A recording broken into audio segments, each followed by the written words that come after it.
世界5個國家或者地區係由佢哋或者獨立或者大家決定應該有民主嘅時候，要用幾耐呢？就真係有大選呢？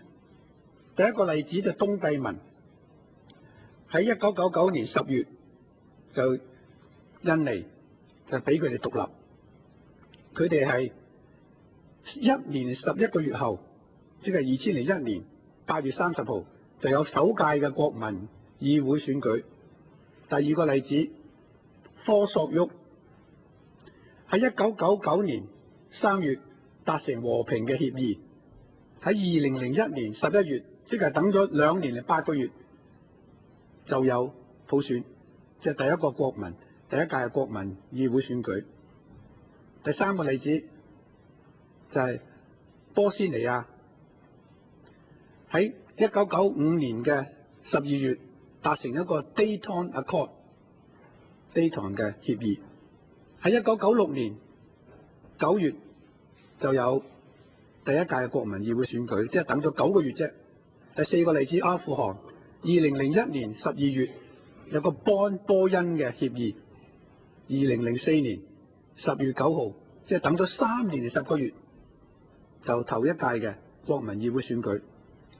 第五個就係伊拉克2004年6月28號就主權如歸，然後2005年1月30號，即係等咗7個月就已經進行呢個第一屆嘅國民議會選舉。即係呢5個例子呢，早嘅7個月9個月，最長都3年零10個月，我哋要等17年，仲未得，仲未知道要等幾耐。唔通係我哋香港人有咩與生俱來嘅缺陷，係唔可以有民主嘅？我哋唔可以有選舉嘅，又唔係喎。我哋選區議會、選舊時嘅市政局、選立法局、立法會嘅議員已經選咗好多年啦，好多經驗啦。點解唔可以選晒所有嘅立法會議員呢？點解唔可以選特首呢？唔通淨係中國領導人只可以揀一個好嘅咩？咁咪揀到個總特首出嚟咯。有人話我哋未曾準備妥當啊，我哋唔識點樣選舉，唔得㗎。我提一提大家，美國有一個節目叫做 If Yan Can Cook， 就係 Martin Yan 都識煮食，你哋都識煮嘢食。咁我就話 If Tom Can Cook, so can you。其實呢一日冇民主，就冇一個政黨可以執政嘅，冇一個政黨可以成熟嘅。一隻雀仔一出世，你就擺喺個鳥籠裏邊，一路咁餵嘢佢食，食到個肥肥嘟嘟，佢點識飛啊？佢點識飛啊？當佢細嘅時候，你已經揭起咗個鳥籠，個媽媽自然會教佢飛。民建聯、自由黨議員，你哋點解唔可以執政？點解對自己咁冇信心啊？其實唔係啊，其實你哋對自己好有信心㗎。回歸後，你哋都擺咗政綱度，就係要2007、2008雙普選，就係預備執政。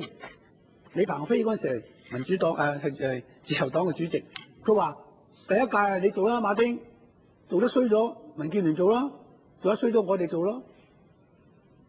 每一次換裝啊，都會一路進步㗎。你睇下台灣，國民黨輸咗，下次我買佢贏啦，佢又進步咗啦嘛，大家進步啊嘛。你一路話未曾準備，咪一路冇咯。咁啊，台灣同香港都喺度等咯。唔好睇低自己，大家對自己有信心，大家行翻原本嗰條路，就係希望大家能夠達成一個共識。2012年就係一個適當嘅時候，2007都得，2008都得，2012點解唔得呢？中間係咪你哋退步咗呢？唔係啊嘛，你哋越做越好啊嘛，錢係越嚟越多啊嘛，有咩問題呢？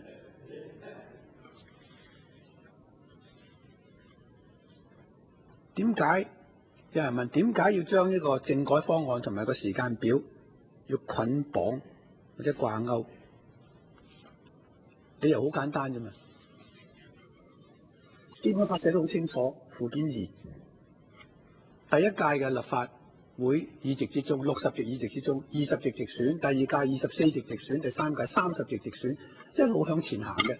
功能組別就一路停住喺30席嘅。咁而家行到兩邊都30席啦。咁你話第4屆點行啦？最終嘅目標就係全部普選，你話啦點行啦？其實所有共識就係一步過啦，都唔係一步，都第4步啦。咁啊去到全部普選咯。就算唔係啊，咁你都要減啦。功能減10席嚟，起碼都咁啊直選嗰度加到40席、20席咁啦。唔係，就算你唔係30席唔好喐你個功能，起碼你直選嗰度要加啦。唔係點樣向住嗰度行啫？而家唔係喎，每邊加5席，35、35，咁啊話咗啦，咪即係開叉咯。即係話功能組別同直選一樣咁重要，每度加5席。跟住又同我哋講兩院制。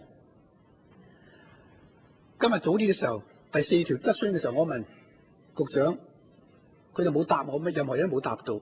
譚耀宗問佢，佢就肯答。佢就話呢個方案同兩院制係冇關係嘅。點解冇關係啊？35、35，譚耀宗睇到好準就問你35、35啊，下一次咪40、40，幾時都咪60、60，咁咪兩院制咯。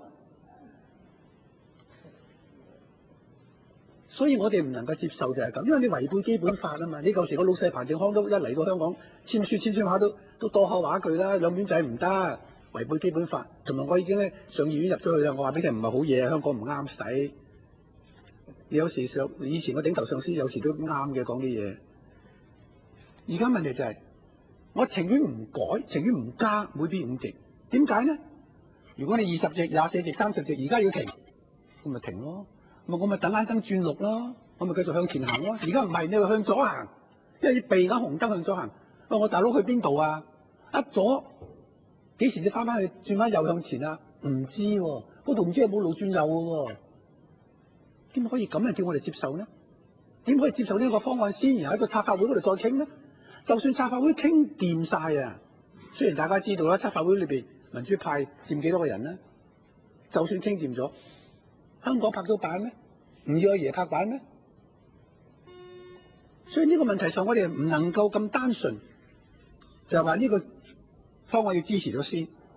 主席女士，其實香港而家好有進步㗎啦，換咗特首之後，而家就差一小步，有埋民主咧，香港係掂晒㗎啦。但係反對民主嗰啲人睇嚟咧，係爭一個太平洋咁大個距離啊！因為喺共產黨睇嚟，控制香港同失咗控制係佢哋唔能夠接受，佢哋完全忘記咗鄧小平當我建立呢個提出呢個一國兩制嘅時候嘅心思係乜嘢？